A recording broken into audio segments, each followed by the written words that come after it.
Friday, Augusta Nation. Hope everybody's wrapping up their week. I don't know what time zone you're in. It's closer to the end of the day at certain parts. I'm wrapping up a little bit early. Got Jeremy and his girlfriend going to come over and have some dinner, so don't get to hang out with anybody too often. I mean, everybody that has kids can relate. Just busy in business. Sometimes the social aspect, or not sometimes, the social aspect always dissipates a little bit. So looking forward to that.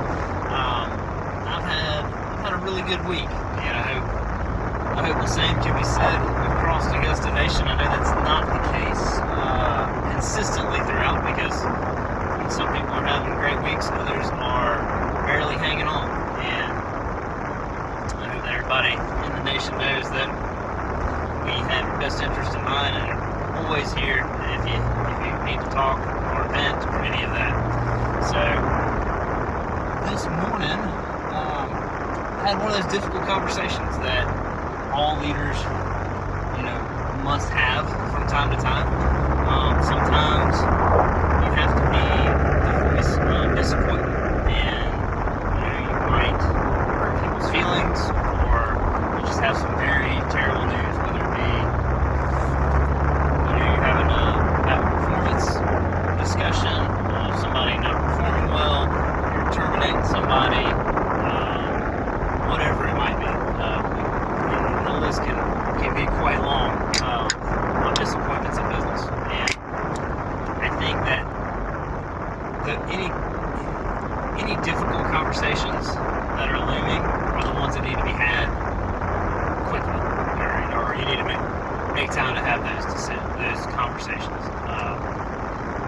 The one I had this morning, as some of y'all have listened to and know, here we had planned to open up 2 locations for Augusta in February. So we're going to get started right before the growing season in March.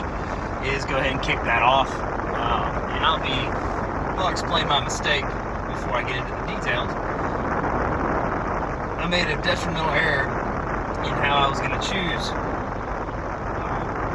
who was going to be the general manager. So I approached 2 people that I thought would be great fits. Asked if they were interested. And said, hey, all right, we're going to develop this curriculum. We're going to have monthly coaching assessments based upon what we need to work on with this curriculum. And I know the angle's always different when I'm in the car. I had like 3 different car mounts. This was a new one that goes in the air vent. But back to the general managers, I was appointing 2 of them, said, hey, we got this curriculum that you need to go through to get you ready for success. From the making sure they've got the basics of producing the work, maintenance-related tasks, a reading list like extreme ownership, the 5 a.m. club, leadership without punishment. There's a couple things I had on there that I had learned and I believe were of value to me to help grow me as a leader. So I had a reading list. There's a couple other things on there as well. And by appointing 2 people, what I did is I took the competition out of it. I said, okay, y'all are going to be the ones. When I've got a talent pool, what I should have done and what I'll do from now on in the future is I should have a meeting, say, hey, this is the general manager program. We're going to open up 2 locations a year, or that may change too. So just at a certain time of the year, say, hey, these are how many locations we're going to open up. These are the open spots. Here is what is expected of you.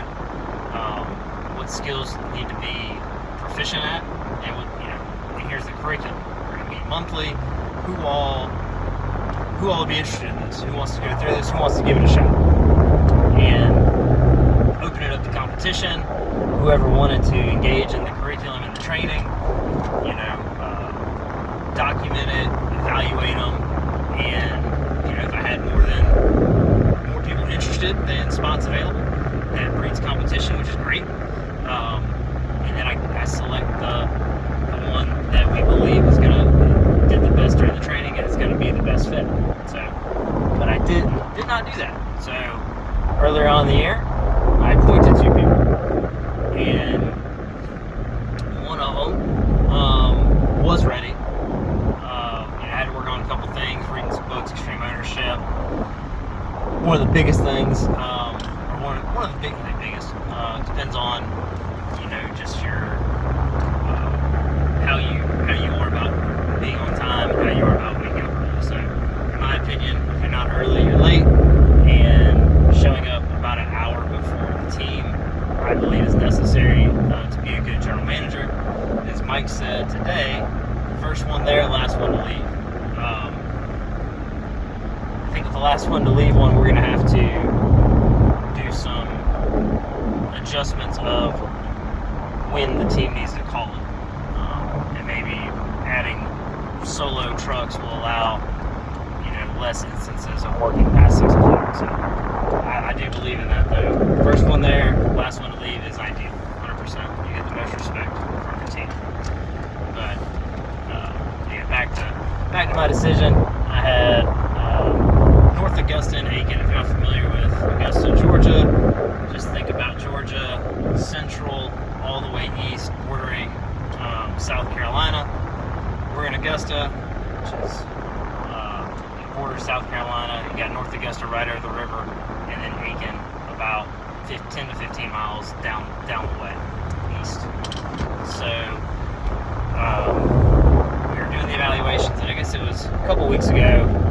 I had come to the conclusion that I was like, you know what, one of our candidates is not going to be ready. It just needs to have a full season of getting really good at the maintenance, mowing the grass, so that he has that experience level to be able to train, oncoming his new team members. Because if you don't have it as second nature, the basics, the production skills, it's gonna be very hard to teach somebody. And then if you get somebody, your first person you bring on, and their skills are better than yours, they're gonna have a hard time respecting you if they're working with you. So that. Working on coming in on time. The first thing I did was move the time from our start time 7 o'clock. So I said, all right, guys, the two candidates, your new start time 6:45. And so, and a lot of people struggle with that as far as being on time for things. Work, I believe it all starts in preparation. Like if you decide that you're going to be on time, like exactly on time, you're going to prepare yourself to only in good conditions be able to arrive right on time as the clock strikes the time. And so if instead you think about it like, okay, I need, in a worst case condition, my car doesn't start, I still need to be able to get to work on time. So maybe that means you're an hour early, 30 minutes early, whatever that means. Those are some of the things, mainly experience and that. And a little bit of extreme ownership. But I was thinking about this conversation. I was praying about it yesterday, this morning, last week, and I asked God to let this candidate hear your words, not me. Hear you and not me. Like let these words reach him in a place that's going to better him. And so, thankfully, and the candidate, he took it so well. Had the meeting this morning, 6:30, and he understood. He even said, I kind of expected this, and he acknowledged that he's not ready, and that he would be set up, to potentially fail if we did it in February. So it went way better than I thought it would go. It's still a difficult conversation because I made the mistake. I'm the one that caused this hard conversation to even happen because I chose somebody instead of leaving it open to say, hey, if you want to try out for this, this is what needs to be done. The best two, if there are two that are qualified, we'll get the location. So had a super hard conversation, went extremely well. He's gonna get after it. I think having that competition now and being open to two out of like 12 to probably 14 people, I think it's going to light a fire under him, and I think he's going to take it very seriously this time. So went exceptionally well. super stoked about it. And yeah, so that went really well. And what else?